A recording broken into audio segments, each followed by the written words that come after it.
बिस्मिल्लाहिर्रहमानिर्रहीम अस्सलाम वालेकुम वरहमतुल्लाहि वबरकातुहू। इस वक्त हम स्टडी कर रहे हैं फर्स्ट ईयर न्यू बुक हमारे पास है केमिस्ट्री की। और इस बुक का क्या कहते हैं चैप्टर 1 चल रहा है हमारे पास, जो नाम है उसका स्टोइचोमेट्री है इसका चैप्टर का नाम आपके पास। और दूसरी चीज़ ये कि ये जो बुक है ये बिल्कुल सेम सेम है आपके पास, वही जो क्या कहते हैं आपके पास प्रीवियस ईयर थी। लेकिन मैंने इसमें चेक किया है कुछ जो एग्जाम्पल्स हैं या असेसमेंट है, जो क्वेश्चंस होते हैं आपके, वो थोड़े चेंज किए हुए हैं इसके अंदर। ठीक है, तो हम उसको क्या करेंगे, जैसे जैसे वो आते जाएंगे हम उसको ऐड करके उसको सॉल्व कराते जाएंगे आपको। ये बिल्कुल सेम वही बुक है, इसकी एक्सरसाइज भी चेक की है मैंने, इसके एमसीक्यूज भी चेक कर चुका हूँ, वो बिल्कुल सेम है। अब बात ये रही कि इसका पीडीएफ, तो भाई पीडीएफ जो है वो किसी सेंटर के नाम से उसका वाटर मार्क है और वो हट भी नहीं रहा है, तो वो हमारे लिए पॉसिबल नहीं है कि हम उसको किसी भी तरीके से उसको चेंज कर सकें। और विदाउट वाटर मार्क अवेलेबल नहीं है। अगर अवेलेबल होता तो मैं ज़रूर आपको शो कराता या आपको शेयर करता। लेकिन प्रॉब्लम यह है कि किसी और के वाटर मार्क को किसी और सेंटर के कोई रिक्वेस्ट नहीं है, कोई सलाम दुआ नहीं है उनसे हमारी, जो हम उनसे रिक्वेस्ट कर सकें कि हम उसको शो कर सकें, तो ऐसा कोई पॉसिबल नहीं है। फ़िलहाल ये वेट कीजिए, बुक वही है आपके पास, नहीं तो आप सिंटेक्स बोर्ड की जो वेबसाइट है वहाँ से भी उसको डाउनलोड कर सकते हैं। जो माइनर किस्म की चेंजिंग होंगी तो बुक जब सामने आ जाएगी आपके पास तो आप वहाँ से उसको देख लीजिएगा। लेकिन इतना बड़ा डिफरेंस नहीं है फ़िलहाल, थोड़ा बहुत फ़र्क है हल्का फुल्का। ठीक है, यहाँ पर हम स्टडी कर रहे हैं और ये हम स्टार्ट इस तरह से करेंगे कि हम इसको क्वेश्चन वाइज स्टडी करते जाएंगे, जिस तरह से चीज़ आती जाएंगी। और जो बुक डिफाइन करना चाह रहा है ये चीज़, हम उसी को ही डिफाइन करेंगे यहाँ पे। तो क्वेश्चन नंबर 1 है व्हाट इज स्टोइचोमेट्री। चैप्टर का नेम भी हमारे पास है, इसमें कुछ भी नहीं करते हम, याद रख लीजिए। लॉ ऑफ मास सेक्शन आप पहले पढ़ चुके हैं, मैट्रिक के अंदर, केमिस्ट्री के अंदर पढ़ चुके हैं उसको। यही होता है, वहाँ पे एक रिएक्टेंट होता है हमारे पास, और रिएक्टेंट के साथ क्या होता है, रिएक्शन प्रोसेस होके प्रोडक्ट बना रहा होता है हमारे पास। देखिए यहाँ पे मैं दिखाता हूँ आपको, इस तरह यहाँ पे नजर आ रहा है हमारे पास एक रिएक्टेंट है हमारे पास और एक प्रोडक्ट है। अब इस रिएक्टेंट और प्रोडक्ट के अंदर जो भी रिलेशनशिप है रिएक्टेंट का और प्रोडक्ट का, before proceeding, during proceeding, when initially, आप जानते हैं लॉ ऑफ मास सेक्शन के अंदर पहले रिएक्टेंट बन रहा होता है, इनिशियली प्रोडक्ट नहीं होता है। और फॉरवर्ड रिएक्शन रेट जो होता है वो ज़्यादा होता है क्योंकि प्रोडक्ट बननी शुरू हो चुकी होती है।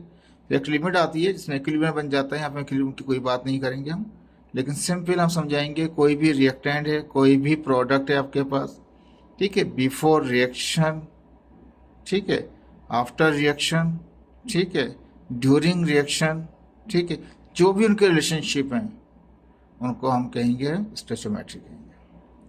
ठीक है, तो बुक ने थोड़ा सा डिफरेंट तरीके से लिखा हुआ था, मैंने थोड़ा इसको इजाफा करके थोड़ा सा को डिफाइन किया। स्टोइचोमेट्री क्या है, रिलेशनशिप है, वही बात कही, रिलेशनशिप है बिटवीन क्वांटिटीज ऑफ रिएक्टेंट और क्वांटिटीज ऑफ प्रोडक्ट। प्रोडक्ट की क्वांटिटीज की और रिएक्टेंट की क्वांटिटीज के दरमियान का जो रिलेशनशिप है उसको स्टोइचोमेट्री कहता है। लेकिन कब, बिफोर, पहले, या before the product, during the product, when product is proceeding, follow the chemical reaction, और वो फॉलो कर रहा हो केमिकल रिएक्शन को, ऐसा relationship, bye using balance chemical equation. लेकिन शर्त क्या है हमारे पास, वो बैलेंस इक्वेशन जो हो, जो केमिकल इक्वेशन वो बैलेंस हो हमारे पास। ठीक है जी, तो ये बिफोर, ड्यूरिंग और follow the chemical reaction by using balance chemical equation. Stoichiometry is founded on the law of conservation of mass. जाहिर बात है, लॉ ऑफ कंजर्वेशन मास हम पहले ही पढ़ चुके हैं, जिसमें क्या होता है, रिएक्टेंट का मास बराबर होता है किसके, प्रोडक्ट के मास के साथ। तो स्टोइचोमेट्री को वहीं पर ही हम फाउंड करेंगे जहाँ पे ये दूसरे अल्फाज में स्टोइचोमेट्री ओबे कर रहा होता है, जब वो लॉ ऑफ मास सेक्शन ओबे हो रहा होता है। तो total mass of the reactant equal to the total mass of the product. तो स्टोइचोमेट्री वहीं पे स्टडी करेंगे जहाँ पे रिएक्टेंट और प्रोडक्ट का मास हमारे पास बराबर हो जाएगा, दैट इज कॉल्ड स्टोइचोमेट्री कहलाएगा हमारे पास ये। ठीक है, इसमें रिलेशनशिप आएंगे हमारे पास, मास मास रिलेशनशिप भी आएगा, मास वॉल्यूम भी आएगा, वॉल्यूम वॉल्यूम भी आएगा, उनकी प्रॉब्लम्स भी करेंगे। लेकिन आज का जो लेक्चर है हमारे पास, पहले क्लियर करेंगे ये टर्म्स हैं किस तरीके से, कौन कौन सी टर्म इस्तेमाल हो रही हैं।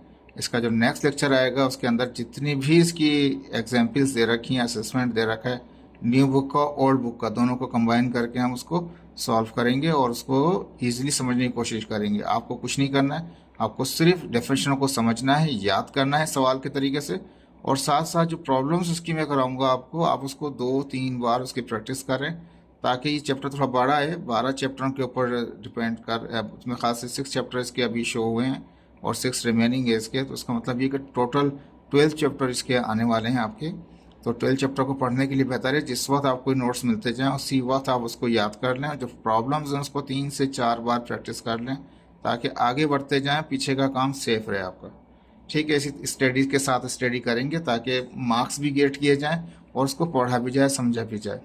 ठीक है, तो यहाँ पे हम स्टडी करेंगे कि इसको स्टोइचोमेट्री को, रिएक्टेंट को, प्रोडक्ट को, इन किस तरह से वो रिएक्ट कर रहे हैं हमारे पास और इनका रिलेशनशिप कितना है, किसका, रिएक्टेंट का और प्रोडक्ट की क्वांटिटीज़ का, वो कहलाता है आपके पास स्टोइचोमेट्री। अब यहाँ पे एक एग्जांपल दिखाया हुआ है मैंने, जिसके अंदर क्या कहते हैं, ये मैंने यहाँ पे वाइट वाले को दिखाया है हाइड्रोजन और ब्लैक वाले को दिखाया हुआ है कार्बन। तो ये मीथेन बन गया, ये पढ़ चुके हैं मैट्रिक के अंदर आप, जब अल्केन, अल्कीन, अल्काइन पढ़े थे आपने, तो अल्केन में मीथेन पढ़ा था आपने। तो ये कार्बन था, इसके 4 हाइड्रोजन होते हैं, CH4 मीथेन कहलाता है। और इसको बर्न करते हैं, जब भी ऑक्सीजन यूज आएगा तो याद रख लें it is the reaction of burning. आपको कुछ भी नहीं करना है, अगर आपको बोले क्या हो रहा है यहाँ पे तो सिंपल बोल सकते हैं बर्निंग हो रही है। मीथेन को बर्न कर रहे हैं, जला रहे हैं, किससे, 2 मालिक्यूल से, एक मालिक्यूल ये रहा और एक मालिक्यूल ये रहा। ऑक्सीजन है तो 2 O2 है, एक ऑक्सीजन एक ऑक्सीजन O2 बन गए, लेकिन कितने, 2 तो 2 दिखा दिए। मीथेन एक था तो मीथेन एक ही दिखा दिए। तो जब दोनों को इनको रिएक्ट कराया, यानी कि दूसरे पास में ये कह रहे हैं कि ऑक्सीजन ने बर्निंग की, बर्न किया मीथेन को, मीथेन भी एक फ्यूल है, बर्न किया तो क्या वहाँ पास कार्बन डाइऑक्साइड बना और वाटर बन गया। लेकिन वाटर के कितने बन गए, 2 मॉलिक्यूल बन गए हमारे पास। ये हमने यहाँ पे एक ऑक्सीजन दिखाया और 2 ये हाइड्रोजन दिखाया, एक ऑक्सीजन दिखाया तो यहाँ पे देखें कलर से भी शो कर सकते हैं, यहाँ भी कलर आ गया। ये कार्बन ब्लैक था तो कार्बन ब्लैक ही दिखाया हमने वहाँ पे, तो कार्बन और 2 ऑक्सीजन, CO2। समझ में आ रही है बात आपको? ठीक है, ईजी है। तो अब इसका किस तरह से स्टोइचोमेट्री का क्या रूल है, इसमें हो क्या रहा है, तो कहता है 1 मॉलिक्यूल ऑफ मीथेन रिएक्ट, एक मॉलिक्यूल रिएक्ट करता है 2 मॉलिक्यूल के साथ, 2 मॉलिक्यूल ऑफ ऑक्सीजन के साथ, gas to react on 1 molecule of carbon dioxide, और एक मॉलिक्यूल बना लेता है क्या इसका, वो प्रोड्यूस कर लेता है 1 molecule of carbon dioxide and 2 molecule of water. This particular chemical equation is an example of complete combustion. ये एग्जाम्पल है किसकी, कंप्लीटली कंबर्जन की, जला दिया उसने, बर्न कर दिया। Stoichiometry measures these quantitative relationships, in quantitative relationships को क्या कहते हैं, मेजर्स करता है, and use to determine the amount of product that have to produce, जिसको प्रोड्यूस होना है, and the amount reactant that's need in a given reaction. कितना स्टोइचोमेट्री का रूल, ये तो सिंपल बता दिया हमने यहाँ तक कि हुआ क्या, इसने कंबर्जन कर दिया, लेकिन स्टोइचोमेट्री का रूल कहाँ गया। स्टोइचोमेट्री रिलेशनशिप बताता है कि कितना अमाउंट प्रोड्यूस होना है, प्रोडक्ट का कितना अमाउंट प्रोड्यूस होना है और रिएक्टेंट को कितना अमाउंट चाहिए। This is called the stoichiometry. ठीक है, रिएक्शन सिंपल है, ये समझ सबको आता है, लेकिन स्टोइचोमेट्री का है तो स्टोइचोमेट्री ये है कि कितना अमाउंट प्रोडक्ट का प्रोड्यूस होना है और कितना अमाउंट चाहिए रिएक्टेंट को रिएक्ट करने के लिए। This relationship is called the stoichiometry. ये देखें सारे स्टोइचोमेट्री के डिफिनेशन, आपका पूरा थीम यहाँ पे आ गया है। चाहे तो यहाँ पे थीम करके हेडिंग डाल सकते हैं आप, आपके अपने ऊपर डिपेंड करता है। ठीक है, ये हमारे पास स्टोइचोमेट्री की चीज़ें थी। अभी स्टोइचोमेट्री कहाँ कहाँ यूज हो रहा होता है,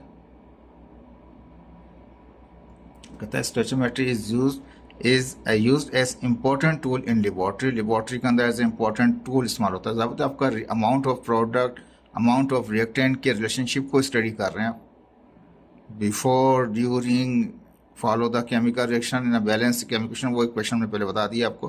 तो ये लेबोरेटरी के अंदर स्टोइचोमेट्री यूज हो रहा होता है, केमिकल इंडस्ट्री में इस्तेमाल होता है, इंजीनियरिंग में इस्तेमाल होता है, फूड मैन्युफैक्चरिंग में इस्तेमाल होता है, फार्माकल कंपनीज में इस्तेमाल होता है, मेडिसिन में, whatever many other field बहुत सारे जाएंगे साइंस की। On the basis that reactant are completely converted into product. Reactant को कंप्लीटली हम कन्वर्ट कर देते हैं किसके अंदर, हम प्रोडक्ट के अंदर। ये भी एक इम्पॉर्टेंट बात थी इसकी स्टोइचोमेट्री की। ठीक है, ये आपका सवाल क्वेश्चन नंबर 1 था जो स्टोइचोमेट्री के हिसाब से डिफाइन कराया आपको। अब हम आगे पढ़ेंगे व्हाट इज मोल। देखें स्टोइचोमेट्री क्लियर हुआ, amount of reactant, amount of product के ऊपर स्टडी होगा हमारे पास, इनके रिलेशनशिप को चेक करेंगे इसके अंदर, फिर ये अभी आगे जाके आएगा। ठीक है, अभी सेकंड लेक्चर जो आएगा उसके अंदर ये आहिस्ता आहिस्ता इन्वॉल्वमेंट शुरू हो जाएगी इसकी, कि स्टोइचियोमेट्री की किस तरह से मास मास का रिलेशनशिप है, मास वॉल्यूम का, वॉल्यूम वॉल्यूम का। तो मास और वॉल्यूम की दो चीज़ें चलेंगी स्टोइचियोमेट्री के अंदर। तो मास को भी समझ में आना चाहिए आपको और वॉल्यूम का भी समझ में आना ज़रूरी है, और मोलार वॉल्यूम का, मोलार मास का भी समझ में आना बहुत ज़रूरी है। तो सबसे पहले समझेंगे हम मोल को, उसके बाद मोलार मास को, फिर मोलार वॉल्यूम को स्टडी करेंगे। ठीक है, आज के टॉपिक हमारे पास यही है। व्हाट इज़ मोल, कहता है मोल क्या है हमारे पास।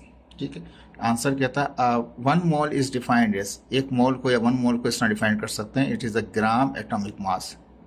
अगर एटॉमिक कंडीशन में होगा तो ग्राम एटॉमिक मास के बराबर हो जाएगा, अगर मॉलिक्यूल की सूरत में होगा तो ग्राम मॉलिक्यूलर मास हो जाएगा, अगर आयन की सूरत में होगा, ठीक है, तो क्या हो जाएगा, ग्राम फार्मूला मास हो जाएगा।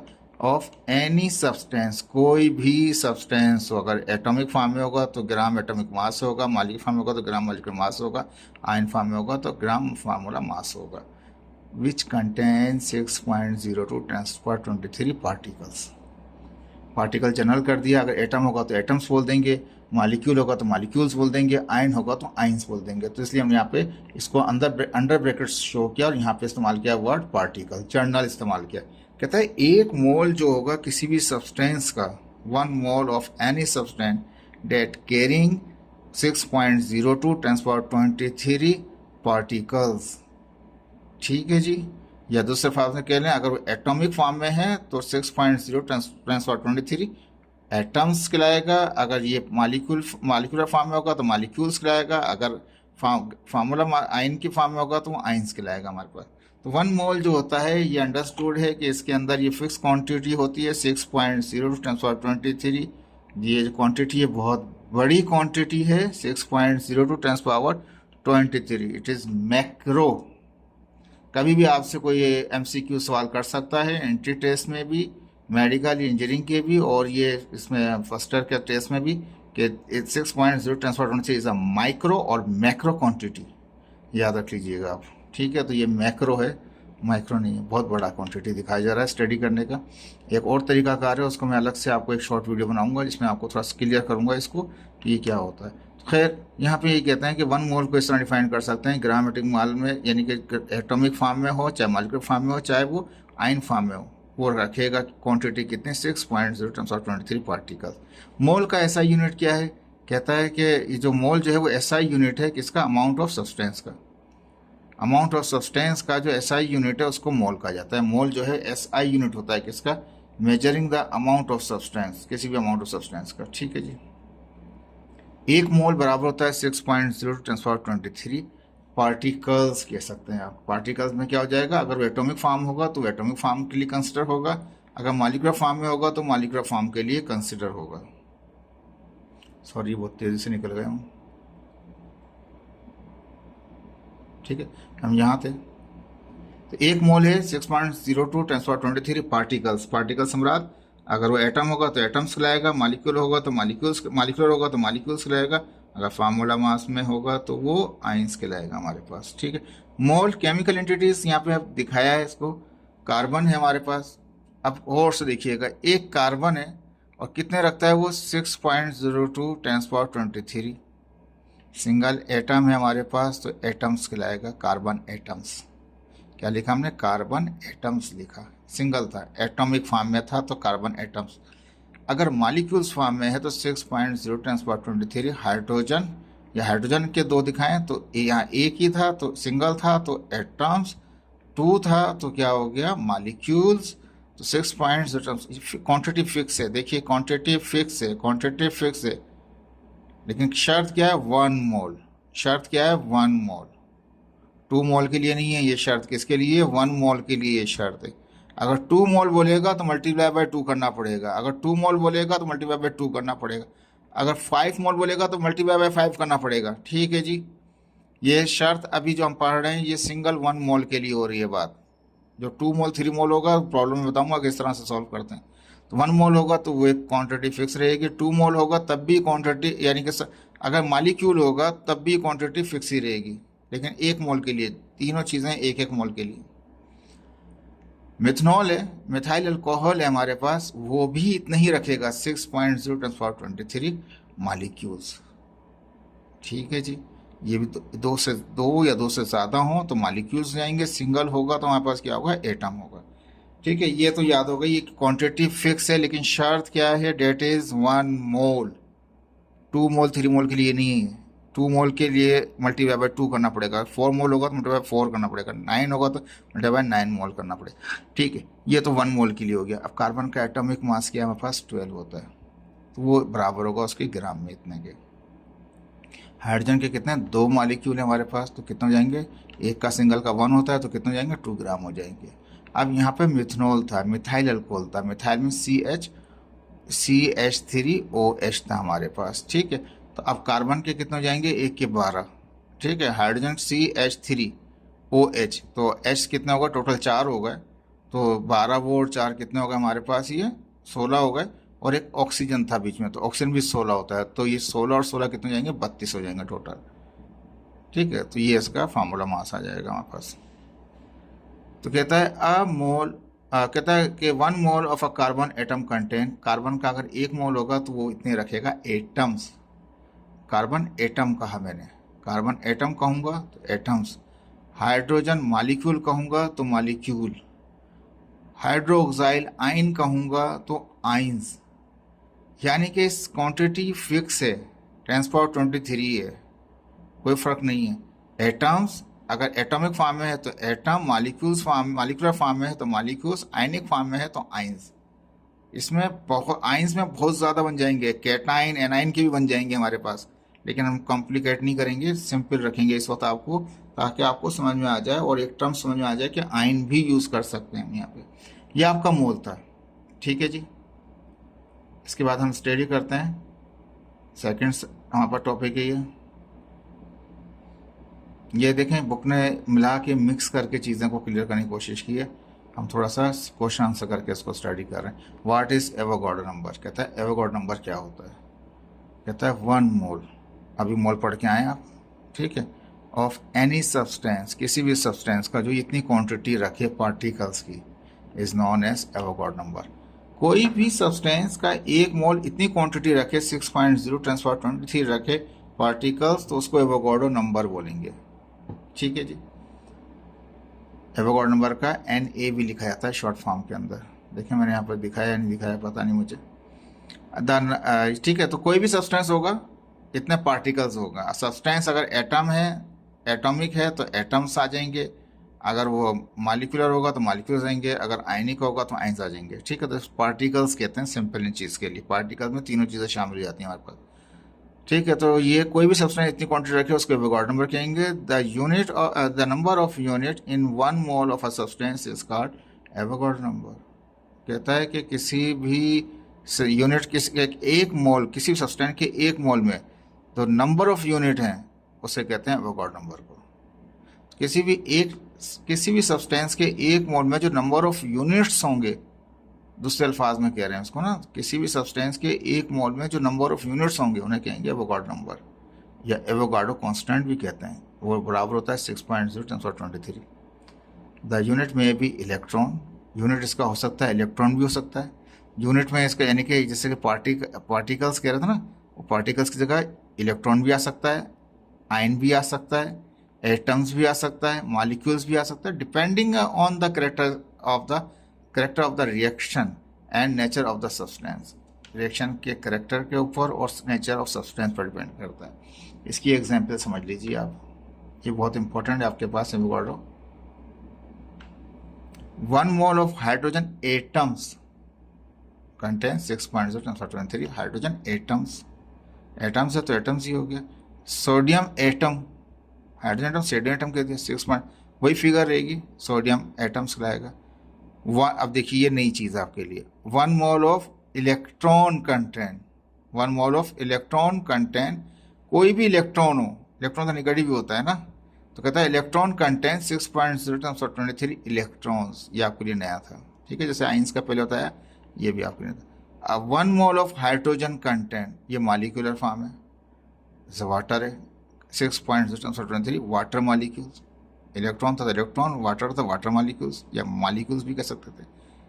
अब फर्ज कर लें ये तो एक, ये पूरा क्या हमारे पास वाटर है, H2O है, जिसमें हाइड्रोजन के कितने हमारे पास मोल्स हैं, यहाँ पे 2 हैं हमारे पास, ऑक्सीजन का 1 है हमारे पास। अब कितने एटम बनाएंगे, अलग अलग सेपरेट करना चाहें तो 2 से मल्टीप्लाई कर देंगे इसको। तो हाइड्रोजन के इतने एटम्स हैं इसके अंदर। ऑक्सीजन के लिए क्या है, ऑक्सीजन एक ही है, तो ये ऑक्सीजन के लिए 6.02 × 10⁻23 एटम्स ही कहलाएगा ऑक्सीजन के। ठीक है जी, इसके साथ और देखते हैं। इसमें कहता है 1 mole of sodium carbonate, last example इसकी, सोडियम कार्बोनेट की कंटेन कितने कंपाउंड दिखा दिया हमने, 6.0 × 10⁻23 formula unit of sodium carbonate units. ये क्वांटिटी फिक्स है, ये क्वांटिटी फिक्स है। ये थोड़ा सेपरेट किया मैंने, थोड़ा अलग भी कर दिया यहाँ पे। अब यहाँ पर भी अलग कर सकते हैं। अगर हम सोडियम एटम के बारे में, सोडियम जैसे अब ये एक आयनिक कंपाउंड है, कौन सा है हमारे पास, एक आयनिक कंपाउंड है जिसमें एनाइन भी है और कैटाइन भी हमारे पास है। मैंने कहा था ना एनाइन कैटाइन भी आ सकते हैं। ये प्लस होता है सोडियम तो ये कैटाइन होता है हमारे पास, वो माइनस होता है तो एनाइन होता है हमारे पास। अब सोडियम के कितने, 2 हैं हमारे पास, ये तो 1 मोल के लिए था ना, तो अब 2 सोडियम का इस्तेमाल कर रहे हैं तो 2 से मल्टीप्लाई कर देंगे इस क्वांटिटी को, तो इतने कैटाइन हो जाएंगे किसके, सोडियम के हमारे पास। अब कार्बोनेट जो है वो खुद पूरा एक एनाइन है, तो कार्बोनेट जो एनाइन है उसका कितना, वो पूरी CO3 एक ही है, तो वो पूरा ये फिक्स ही रहेगा, 6.0 × 10⁻23 रहेगा कार्बोनेट एनाइन। देखें आयनिक कंपाउंड होता है ना, तो उसमें आयन एनाइन भी होते हैं, कैटाइन भी होते हैं। तो कैटाइन प्लस को कहते हैं, एनाइन किसे कहते हैं, नेगेटिव को कहते हैं। तो इसके 2 थे सोडियम के, तो 2 से मल्टीप्लाई कर दिया। ये MCQ के लिए बड़ा अच्छा क्वेश्चन है आपके लिए, ये आगे जाके इंजीनियरिंग के अंदर, मेडिकल के अंदर ये यूज़ होता है आपके पास। तो मैंने आपको यहाँ दिखा दिया। ठीक है, इसके बाद हमारे पास सेकंड, अब ये क्वेश्चन आ गया। हमने मोलवी स्टोइचियोमेट्री देख लिया, जिसमें रिएक्टेंट और प्रोडक्ट की बात करेंगे, उनके सब्सटेंस की बात करेंगे, उनके रिएक्शंस की बात करेंगे, उनके अमाउंट की बात भी करेंगे। ठीक है, अब उसके बाद हमने कहा कि हमने मोल भी देखा, 1 मोल जो था वो बराबर होता है किसके, 6.023 के एटम, आयन, मॉलिक्यूल के। फिर हमने इसी को कहा कि ये जो फिक्स क्वांटिटी होती है इसी को एवोगाड्रो नंबर भी कहते हैं। इसकी कुछ एग्जाम्पल भी आपको दिखा दें। अब हमारे पास एक टर्म आ रही है, what is molar mass. Molar mass क्या होता है, द मास इन ग्राम, ऐसा मास जो ग्राम में हो, ऑफ 1 मोल। देखें कहानी वहीं से 1 मोल से ही चल रही है, एवोगाड्रो भी 1 मोल की कहानी कह रहा है, मोलार मास में भी कह रहे हैं 1 mole of any pure substance, कोई सब्सटेंस हमारे पास, लेकिन शर्त क्या है, 1 मोल हो, उसका मास किस में होगा, ग्राम में होगा, तो उसको कहेंगे मोलार मास। कोई भी सब्सटेंस जिसका 1 मोल हो और उसका जो मास होगा किस में होगा, वो ग्राम में होगा, तो ऐसी क्वांटिटी को हम कहेंगे, ऐसा सब्सटेंस को हम कहेंगे मोलार मास कहेंगे, उसके मास को मोलार मास कहा जाएगा। और the ratio between the mass and the amount of substance, देखें ये रेशो है किसका, मास का और अमाउंट ऑफ सब्सटेंस का, मेयर इन मोल्स के अंदर होता है, of any sample of set compound is called molar mass. दोनों तरफ से डेफिनेशन कह सकते हैं आप, ऊपर डेफिनेशन भी आप यूज़ कर सकते हैं, नीचे वाली भी इस्तेमाल कर सकते हैं। तो रेशो वाइज भी कह सकते हैं इसको, कोई भी मास, रेशो है किसका, between the mass and the amount of substance, amount substance mole. अब मास क्या है, मास हमारे पास क्या है, वो ग्राम में होता है, यानी कि ग्राम को, मास को आप डिवाइड, रेशो का मतलब कहते हैं डिवाइड करना। रेशो मतलब क्या है, रेशो डिवाइड करना, किसको, मास को आप डिवाइड कर दें सब्सटेंस, अमाउंट ऑफ सब्सटेंस से, अमाउंट सब्सटेंस का यूनिट क्या, मोल, यानी मास को डिवाइड कर दें मोल से, वो कहलाता है मोलार मास। ये भी एक डेफिनेशन है इसकी। तो यूनिट क्या बनेगा मोलार मास का, इज ग्राम पर मोल। जैसे ये रेशो से आ गया ना, देखो उसमें तो क्लियर नहीं आ रहा था, इसमें क्लियर आ गया। मास को डिवाइड कर दें किससे, आप मोल से, तो वो कहलाएगा मोलार मास, ग्राम पर मोल।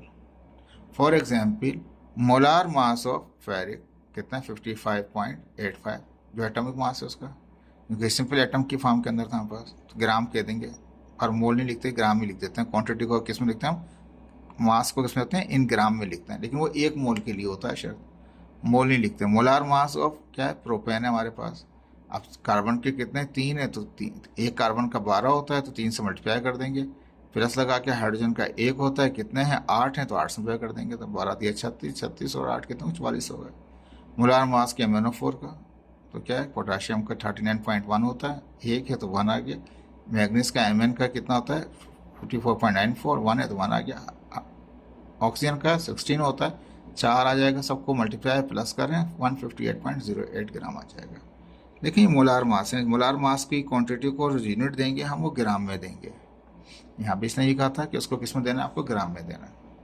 अब थोड़ा सा डिफ्रेंशिएट मैंने यहाँ पे कर दिया है, जो बुक ने भी डिफ्रेंशिएट करके आपको बता रखा था। एटॉमिक मास और मोलार मास में फ़र्क क्या है, ठीक है, एक छोटा सा आपका डिफ्रेंशिएट है। तो atomic mass is the mass of a single atom. Atomic mass क्या होता है, सिंगल एटम का मास होता है। Measured in atomic mass unit, atomic का ए, मास का एम, यूनिट का यू इस्तेमाल करते हैं। ये पढ़ा था आपने 9th में मैट्रिक में भी। तो कहता है कि जो सिंगल एटम का मास होता है उसको एटॉमिक मास कहते हैं, उसका यूनिट ए एम यू होता है, या डाल्टन भी कहते हैं उसको, ठीक है। अब मोलार का क्या है, तो molar mass is the mass of 1 मोल। वो सिंपल था, ये एक 1 मोल के साथ है। मोलार मास क्या होता है, वो भी मास होता है किसका, 1 मोल ऑफ अ सब्सटेंस का। 1 मोल ऑफ अ सब्सटेंस का जो मास है उसे कहते हैं मोलार मास। और इसको मेजर करते हैं किसमें, ग्राम पर मोल में। उसका ए एम यू था यूनिट उसका, इसका यूनिट क्या हो गया, ग्राम पर मोल हो गया। Atomic mass is determined by the number of proton and neutron in an atom. Atomic mass को कैसे मालूम करते हैं, प्रोटॉन और न्यूट्रॉन के नंबर को हम क्या कहते हैं, उससे मालूम करते हैं एटॉमिक मास को। मोलार मास क्या हो गया, तो it is calculated by multiplying the atomic mass. Atomic mass को मल्टीप्लाई करते हैं by Avogadro number. Avogadro number ये है हमारे पास, ठीक है। इसको मल्टीप्लाई करते हैं उसके एटॉमिक मास से, which is the number of atom in 1 मोल। पता चल जाएगा 1 मोल में कितना एटम है, तो 1 मोल में कितना होते हैं, इतने ही एटम होते हैं उसके, 6.3 होते हैं। फॉर एग्जाम्पल इसको समझ लीजिए, यहाँ पे ग्राम के और उसका कितना फर्क है इसका। For example atomic mass of sulphur 32, atomic बोला हमने तो ए एम यू बोलेंगे। अगर बोले मोलार मास ऑफ सल्फर, वही एटॉमिक मास के बराबर होता है, ठीक है, लेकिन क्या हो जाएगा, वो ग्राम में यूनिट हो जाएगा। मोलार मास का यूनिट ग्राम होता है, एटॉमिक मास का यूनिट ए एम यू होता है। Molecular mass of sulphuric acid H2SO4, ठीक है। ये थोड़ा बड़े बड़े आ गए हमारे पास, इनको छोटा भी कर सकते थे हम।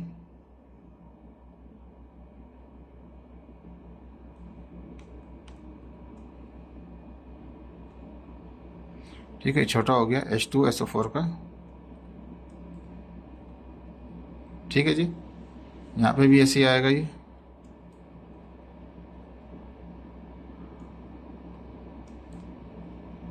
ठीक है जी, ये करेक्टर हो गया। तो मॉलिक्यूलर मास सल्फ्यूरिक एसिड का H2SO4 का कैसे होगा, हाइड्रोजन एक है, 2 रगे में 2 से मल्टीप्लाई कर देंगे, प्लस सल्फर का 1 है और सल्फर का 32 होता है, प्लस ऑक्सीजन के 4 हैं, 4 मल्टीप्लाई करेगा 1 का 16 होता है। सबको मल्टीप्लाई करें, प्लस करें, 96 एटॉमिक हो जाएगा। मॉलिक्यूलर मास था तो AMU कहलाएगा, मोलार मास के गए हमारे पास तो वो क्या कहलाएगा, ग्राम में कहलाएगा। ये आपका डिफ्रेंशिएट था, ये फर्क था आपके पास दोनों के हवाले से। अब ये मोलार मास हो गया, तो मोलार वॉल्यूम भी होगा, ये इस्तेमाल होंगी सब टर्म है आपके पास। What is molar volume, molar volume is of 1 mole of a gas. Volume की बात होगी, यहाँ पे गैस में बात कर रहा है, ठीक है। तो कहता है कि वॉल्यूम है 1 मोल का, वहाँ मास था, मोलार मास में क्या था, मास था 1 मोल का, यहाँ पे वॉल्यूम है किसका, 1 मोल का। शर्त 1 मोल ही चल रही है, जो स्टार्ट में मोल पड़ा था वही मोल चल रहा है। एवोगाड्रो में भी वही मोल चल रहा था, मोलार मास में भी 1 मोल चल रहा है, मोलार वॉल्यूम में भी वही 1 मोल चल रहा है हमारे पास। तो कहता है कि वॉल्यूम होगा किसका, 1 मोल का, किसी भी गैस के स्टैंडर्ड टेम्परेचर प्रेशर पे। स्टैंडर्ड टेम्परेचर क्या, 273 केल्विन है, और प्रेशर स्टैंडर्ड क्या, 1 एटमॉस्फेयर प्रेशर है, इसकाल्ड मोलार वॉल्यूम। तो ऐसा वॉल्यूम जो क्या कहते हैं, किसी भी गैस का स्टैंडर्ड STP पे लिया जाए, स्टैंडर्ड टेम्परेचर प्रेशर पे जो वॉल्यूम हासिल किया जाए गैस का, कि जब उसका 1 मोल हो, कितना हो गैस का, 1 मोल, किसी भी गैस का 1 मोल हो एट STP पे, वो वॉल्यूम कहलाएगा उसका मोलार वॉल्यूम। क्लियर है, किसी भी गैस का वॉल्यूम STP पे जब उसका गैस का 1 मोल हो तो कहलाएगा मोलार वॉल्यूम, ऐसा वॉल्यूम कहेंगे मोलार वॉल्यूम। तो कहता था volume is given gas be different at different temperature and pressure. कहता है कोई सी भी आपको गैस मिली हुई हो, अगर उसका टेम्परेचर चेंज करेंगे तो वो वॉल्यूम उसका चेंज हो जाएगा, अगर उसका प्रेशर चेंज करेंगे तो उसका वॉल्यूम चेंज हो जाएगा। तो कहता है कि ये तो बेसिक सी चीज़ है, कहते volume of a given gas be different at different temperature, मुख्तलिफ टेम्परेचरों के ऊपर गैसों का जो वॉल्यूम होता है वो मुख्तलिफ होता है, या मुख्तलिफ प्रेशरों के ऊपर गैस का जो वॉल्यूम होता है वो भी मुख्तलिफ होता है। So chemist set standard procedure for taking the volume. तो अब केमिस्ट ने क्या किया, उन्होंने एक सेट कर दिया, एक सेट ऑफ रूल बना दिया हमारे पास। किसके लिए? जब भी आपको किसी गैस का वॉल्यूम मालूम करना है तो कब मालूम करेंगे? एसटीपी पे मालूम करेंगे, स्टैंडर्ड टेम्परेचर प्रेशर मालूम करेंगे। मैंने यहाँ लिख दिया एसटीपी लिखा हुआ। तो केमिस्ट ने एक प्रोसीजर बना दिया कि जब भी किसी भी गैस का वॉल्यूम निकालना है आपको तो एसटीपी पे निकालना है। और एसटीपी पे क्या होता है, देखिए यहाँ पे, now molar volume of a given gas at STP पे वो फिक्स होता है 22.4 क्यूबिक डेसीमीटर। इसमें एवोगाड्रो नंबर 6.023 होता है। इस तरह एसटीपी पे स्टैंडर्ड टेम्परेचर, एसटीपी क्या है? स्टैंडर्ड टेम्परेचर प्रेशर के ऊपर किसी भी गैस का जो मोलार वॉल्यूम होगा वो फिक्स होगा, इट इज 22.4। ठीक है, अब ये बुक ने भी दिखा रखा है एग्जाम्पल मोलार वॉल्यूम की। ठीक है, ये फार्मूला था, ये थोड़ा सा ऊपर नीचे हो गया। फार्मूला जो था ये था मोलार वॉल्यूम का हमारे पास, molar mass divide by density. थोड़ा सा गलती से नीचे हो गया, यहाँ आता ही है। ठीक है, तो आप ये फार्मूला फॉर मोलार वॉल्यूम को, इस फार्मूले को यहाँ लिख लीजिएगा। ठीक है, तो मोलार वॉल्यूम को वी कहते हैं हमारे पास, और ये होता है मोलार मास को डिवाइड करें डेंसिटी से तो क्या बन जाता है? मोलार वॉल्यूम बन जाता है। ठीक है, अब यहाँ पे एक एग्जाम्पल दिखाई गई है, ये तरह इसके नीचे थी, फार्मूला ऊपर था। कहता है जैसे कि हमारे पास एक हाइड्रोजन गैस है, एक ऑक्सीजन गैस है, एक मीथेन गैस है, एक कार्बन डाइऑक्साइड गैस है, चारों की चारों गैस हैं। ठीक है, अब इस गैस का क्या है हमारे पास? मोलार मास है। मोलार मास का मतलब क्या? मास ग्राम पर मोल होगा। ठीक है, मोलार मास से ग्राम पर मोल होगा, मोलार मास से ग्राम पर मोल होगा, मोलार मास से ग्राम पर मोल होगा। ठीक है, कितना? उसके एटॉमिक मास से मल्टीप्लाई कर देंगे, वही लिख के रहते ना। इसका हाइड्रोजन का एक होता है, 2 है तो 2 ग्राम पर मोल। ऑक्सीजन का एक का 16 होता है, 2 है तो कितना हो जाएगा? 32 ग्राम पर मोल। मीथेन का कार्बन के 12 होते हैं, हाइड्रोजन का 1 और 4, तो 4 और 12 कितने हो जाएंगे? 16 हो जाएंगे। तो 16 ग्राम पर मोल हो गया, मोलार मास हो गया। ये क्या है? Molar mass. ये गैसें थी और इनके मोलार मास थे और उनके एटॉमिक मास के साथ आ रहे थे। अगर एटॉमिक मास से यानी कि ये मालिकुलर हो गया, ये भी मालिक्यूल्स में हो गया, ये भी मालिक्यूल में हो गया। ठीक है, उनके वेट के साथ, मास के साथ। ठीक है, कार्बन डाइऑक्साइड को भी चेक करेंगे तो कार्बन के 12, ऑक्सीजन के 16 ज़रब 2 32, 32 और 12 कितने? 44 होंगे। तो ग्राम पर मोल हो गया, मोलार मास हो गया, मोलार मास हो गया, मोलार मास हो गया। कोई भी गैस का जो मोलार मास है वो एक ख़ास किस्म का वॉल्यूम रखेगा।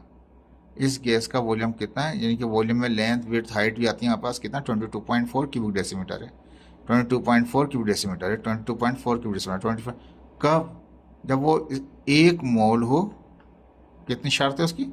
1 मोल हो, स्टैंडर्ड टेम्परेचर हो 273, स्टैंडर्ड प्रेशर हो 1 एटमॉस्फेरिक प्रेशर हो 1 atmospheric, standard temperature standard pressure पे 1 मोल किसी भी गैस का कितना वॉल्यूम होगा? फिक्स होगा।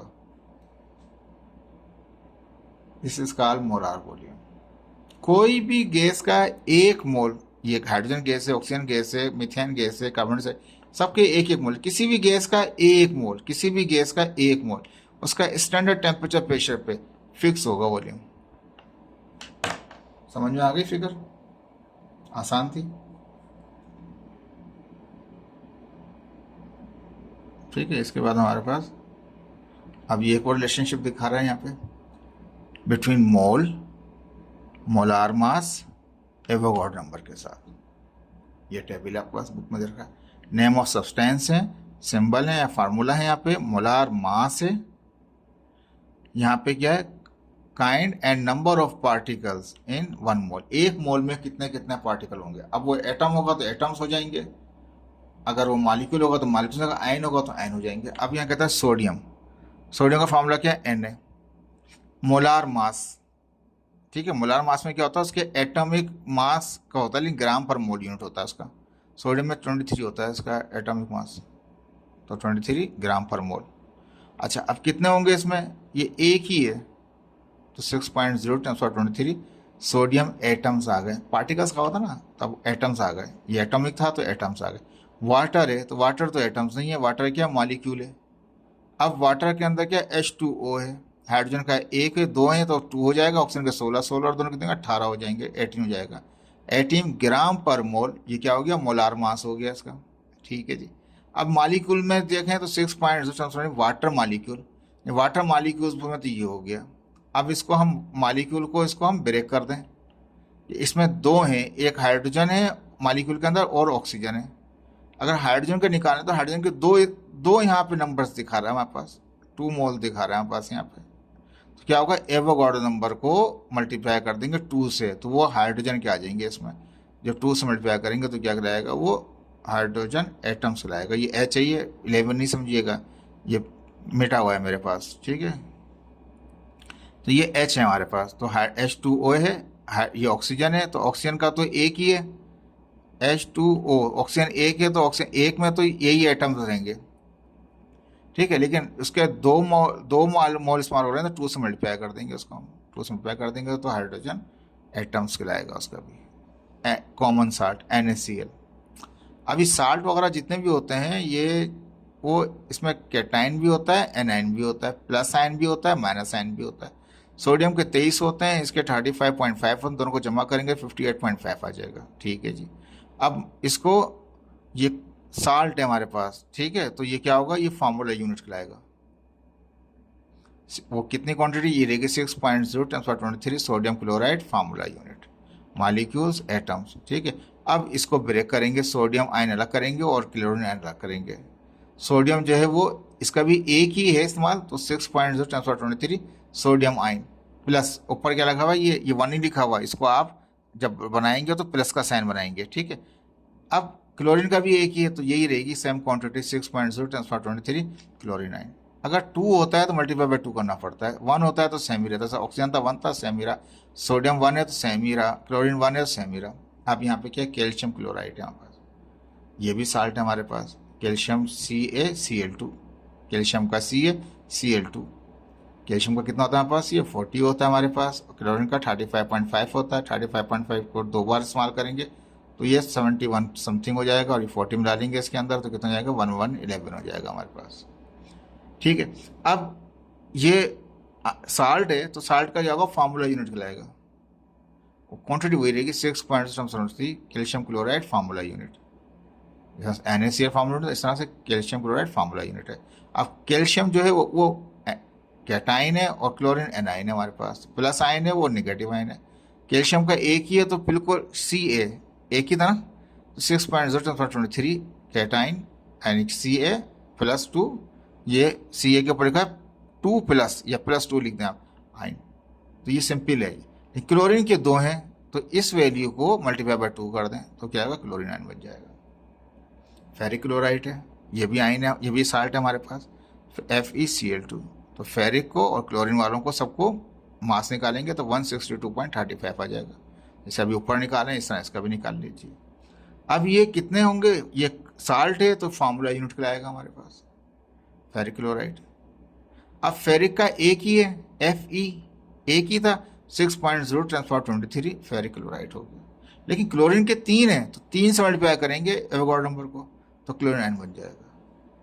होपफुल कि आपको समझ में आया होगा लेक्चर आज का, ये क्लियर हो गई। अब इसके बाद नेक्स्ट लेक्चर जिसका बनाएंगे हम इन सब टर्मों को इस्तेमाल करेंगे प्रॉब्लम सॉल्व करते हुए, लेकिन सारे एक साथ नहीं हो जाएंगी, स्टेप बाय स्टेप प्रॉब्लम आती जाएंगी। होपफुल आपको समझ में आया होगा। Thank you so much. Allah हाफिज़।